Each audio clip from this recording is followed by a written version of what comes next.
नमस्कार दोस्तों। आज आपका फिर से स्वागत है। पुलिस रिफॉर्म से संबंधित हमारा टॉपिक है। क्या हमारे देश में पुलिस रिफॉर्म की आवश्यकता है और क्या क्या समस्याएं हैं और उसके समाधान क्या हैं, और सरकार ने क्या प्रयास किए हैं, कौन कौन सी समिति हैं और उन्होंने क्या सुझाव दिए हैं, और सुप्रीम कोर्ट का क्या निर्देश है कि पुलिस रिफॉर्म से संबंधित कार्य देश में होने चाहिए। ये हमारा टॉपिक सरकारी नीति जीएस पेपर 2 से संबंधित है, और शासन से संबंधित जीएस 2 से भी है, और इथिक्स से भी संबंधित है जो हमारा पेपर 4 है। ठीक है, तो आप कहीं से भी इसको रिलेट कर सकते हैं। ये मैंने आप लोगों को ओवरव्यू बता दिया। आगे चलते हैं। तो पुलिस रिफॉर्म से संबंधित सबसे पहली बात है, कुछ संविधान में मतलब कि प्रावधान है, उसी संबंधित बात करते हैं। जैसे आर्टिकल 246 राज्य सूची का विषय है। पुलिस किसी संबंधित है? आर्टिकल 240, और उसमें राज्य सूची का विषय है। और राज्य की ये जिम्मेदारी है कि कानून व्यवस्था को बनाए रखना। ठीक है, ये राज्य की जिम्मेदारी है, तो इसलिए राज्य सूची से संबंधित विषय है। अब इंडियन पुलिस एक्ट 1861 आया। अब इसको ब्रिटिश सरकार लेके आई थी 1857 की क्रांति के बाद। अब 1857 की क्रांति के बाद ब्रिटिश सरकार लेके आई। अब उस दौरान क्या होता था, बड़े बड़े पदों पर ब्रिटिश अधिकारी वहां पे, मतलब कि पुलिस से संबंधित कार्य बड़े बड़े मतलब कि ब्रिटिश अधिकारी होते थे। और ब्रिटिश अधिकारी क्या करते थे, तो इसलिए उनने क्या किया, शक्ति का केंद्रीकरण कर दिया। क्योंकि बड़े पदों पे कौन बैठा है? ब्रिटिश व्यक्ति। और ब्रिटिश व्यक्ति के पास शक्ति का क्या कर दिया, सेंट्रलाइजेशन कर दिया। तो बड़े ऑफिसर के पास ये शक्ति का क्या हुआ, केंद्रीकरण हो गया। ये समस्या आज भी है, क्योंकि बड़े पदों पर शक्ति का क्या है, केंद्रीकरण हो गया। ये डीजीपी हो गया, एसपी हो गए, ठीक है, और आईजी हो गए। तो इन पे क्या है, अभी शक्ति का केंद्रीकरण है। ठीक, और ये एक्ट अभी भी वर्तमान में कार्यरत है। ठीक, ये दो चीजें हैं जो हमारे मतलब कि पुलिस को क्या करती हैं, गवर्न करती हैं। ठीक है, तो सबसे पहले बात करते हैं कि पुलिस का कार्य क्या है। तो सबसे पहला बात तो है कि पुलिस क्या करेगी, कानून व्यवस्था को बनाए रखेगी। ठीक है, अगर कोई दंगा होता है तो उसको नियंत्रित करेगी, और अपराध की जांच करेगी। अगर कोई अब क्राइम हो गया शहर में या फिर गांव में या फिर देश में, तो अपराध की जांच करना है। और राज्य की संपत्ति है जितनी भी, उनकी सुरक्षा करेगी, राज्य की संपत्ति कोई भी हो।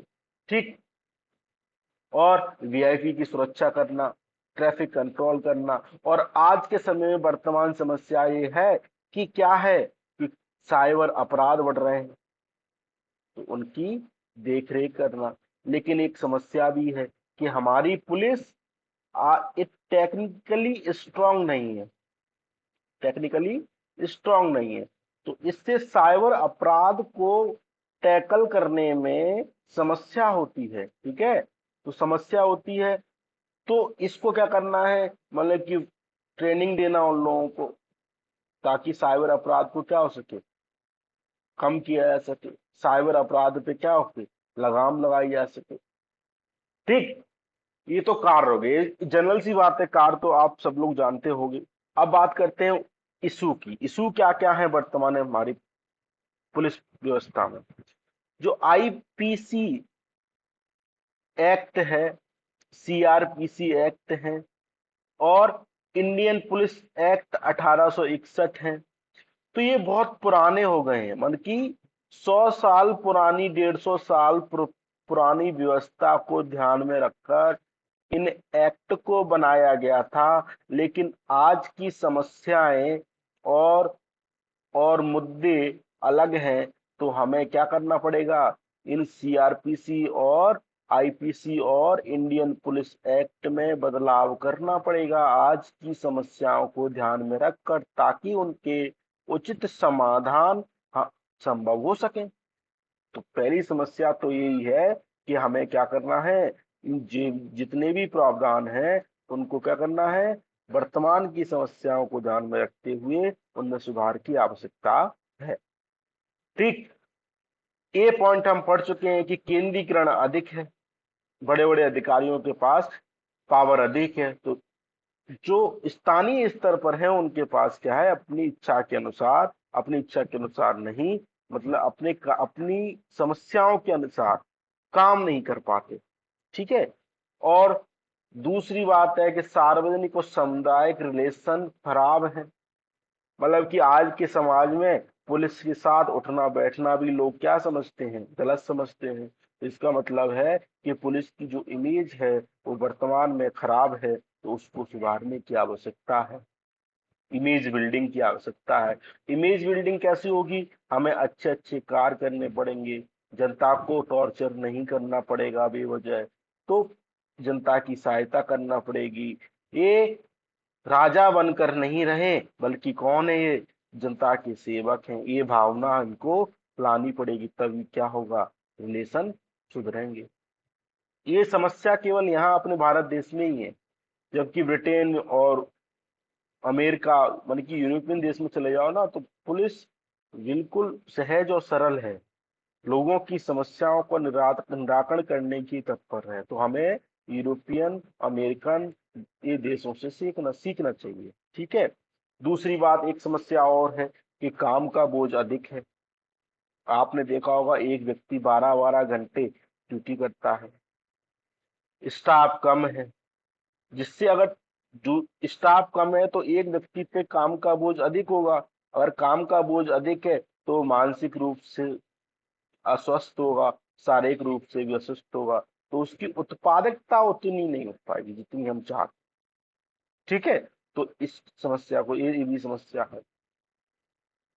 आज के समय में पुलिस व्यवस्था हमारी मुखबिर पे काम करती है। मुखबिर में जो मुखबिर नहीं होते कि आज यहाँ क्राइम हुआ है, किसने किया है, मुखबिर। लेकिन टेक्नोलॉजी रूप से वो दक्ष नहीं है। तो इस समस्या, ये भी समस्या है, इसका समाधान करना। भ्रष्टाचार अधिक है।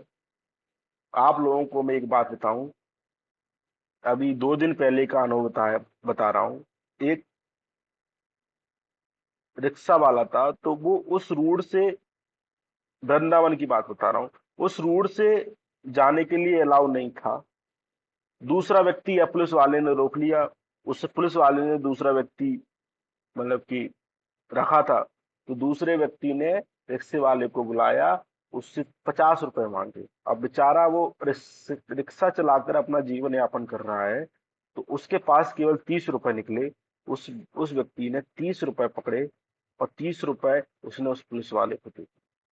ये मतलब कि मानवता नाम की चीज नहीं है, किसी भी कीमत पर इनको लेना है। ठीक। तो करप्शन अधिक है, अपराधियों से साठ गांठ कर लेते हैं। ठीक। मतलब कि हमको इतना दे दो, हम तुम्हारा केस रफा दफा कर देंगे। स्थानीय स्तर पर राजनीतिकरण अधिक है। मतलब राजनीतिकरण ये लोग स्थानीय स्तर पर ज्यादा होता है। विधायक, सांसद अपने मनपसंद के लोगों को वहां पे एसएचओ बनाते हैं, एसडीओपी बनाते हैं, ताकि वो साठगांठ के द्वारा क्या कर सके, भ्रष्टाचार कर सके। तो ये समस्या है। समस्या तो बहुत है, आप भी सोच सकते हो। तो इनको हमें देखना है। ठीक है। आगे चलते हैं। अब स्टेप क्या क्या है। एक नेशनल पुलिस कमीशन आया था, जिसने 8 रिपोर्ट पेश की थी। उसने कहा था कि कुछ सुधार होना चाहिए, मतलब कि सब, जितनी भी समिति है उनके सुधार कॉमन है। केवल समिति के, अगर मीन्स राइटिंग में अगर समिति को नाम भी कोट कर दोगे तो आपके नंबर बढ़ जाएंगे। ठीक है। जैसे नेशनल पुलिस कमीशन आया था, 8 रिपोर्ट पेश की थी उसने। गौर समिति थी, 1971 में आई थी, पुलिस से संबंधित। रिव्यू समिति थी, 1998 में आई थी। पदमन भैया समिति थी, 2000 में आई थी। और मालीमत समिति थी, 2000-2003 में आई। इनने कुछ ऐसा बातें की थी कि राजनीतिक दबाव कम करना चाहिए। मन की पुलिस के ऊपर राजनीतिक दबाव कम होता है, जिससे वो स्वतंत्र रूप से कार्य नहीं कर पाते। जांच व्यवस्था और कानून व्यवस्था दोनों अलग अलग कर दो। मतलब आपने देखा होगा, कोई अपराध हो गया तो वही व्यक्ति क्या कर रहा है, कानून व्यवस्था को देख रहा है, वही व्यक्ति क्या कर रहा है, इन्वेस्टिगेशन कर रहा है। तो इनको क्या करो, अगर हमें दक्षता लानी है और क्राइम को कम करना है, तो जांच व्यवस्था और कानून व्यवस्था संबंधित अलग अलग सेलों का क्या कर दो, गठन कर दो। आपने देखा होगा सभी अपराधों का पंजीकरण करना चाहिए। आपने कई कई जगह देखा होगा कि वहां पे कोई व्यक्ति अपराध मतलब कि एफआईआर दर्ज कराने आता है तो वो बहुत से स्टेशनों में मना कर देते हैं कि हमारा ये एरिया नहीं है, तो एफआईआर दर्ज नहीं हो पाती। जैसे आपने मूवी देखी होगी आश्रम, 3 वेब सीरीज, तो उसमें ये समस्या एक एग्जाम्पल के तौर पर देख सकते हैं। पुलिस हिरासत में आपने देखो कई लोगों की मृत्यु हो जाती है, तो अगर ऐसा होता है तो उनकी न्यायिक जांच होनी चाहिए, ठीक है। और वंचित वर्गों को गलत तरीके से ट्रीट किया जाता है, जैसे एसटी वर्ग हो गया, पिछड़ा वर्ग हो गया, महिलाएं हो गई, ठीक है, ट्रांसजेंडर वर्ग हो गया, बच्चे संबंधित हो गए, तो इनकी समस्या के लिए कि अलग सेल होना, ठीक है। और महिला पुलिस को बढ़ावा देना है भर्ती में। अभी केवल कितना है, 1.73% है वुमेन पुलिस में, तो इनको बढ़ाना चाहिए, ठीक है। अब सुप्रीम कोर्ट ने कुछ प्रकाश सिंह बाद में 2006 में बोला था कि राज्य सुरक्षा आयोग बनाओ, डीजीपी एसपी एसएचओ का कार्य जो किसी भी मतलब स्थान पर कार्यकाल 2 वर्ष का निश्चित होना चाहिए, ताकि राजनीतिक दखल कम से कम हो सके और स्वतंत्र रूप से कार्य कर सकें, सत्यनिष्ठा ईमानदारी के साथ कार्य कर सकें। जांच और कानून अलग अलग होने चाहिए, ये बात बोली। पुलिस स्थापना बोर्ड बना दो, पुलिस शिकायत प्राधिकरण बता दो। अगर पुलिस भी गलत कार्य करती है तो उस व्यक्ति की भी कोई सामान्य नागरिक पुलिस की क्या कर सके, शिकायत कर सके, तो ये भी एक प्राधिकरण बना दो। राष्ट्रीय सुरक्षा आयोग बनना चाहिए। ये सब बातें प्रकाश सिंह बाद में बोलेंगे, ठीक है। और केटी थॉमस एक समिति बनाई थी, उनने ये बोला है कि प्रकाश सिंह बाद सुप्रीम कोर्ट के निर्णय को, दिशा निर्देशों को कोई भी राज्य फॉलो नहीं कर रहा है, मतलब सही से इम्प्लीमेंटेशन इन इन दिशा निर्देशों का नहीं हो रहे हैं अभी तक, मतलब इन दिशा निर्देशों को अभी तक लागू नहीं किया गया है।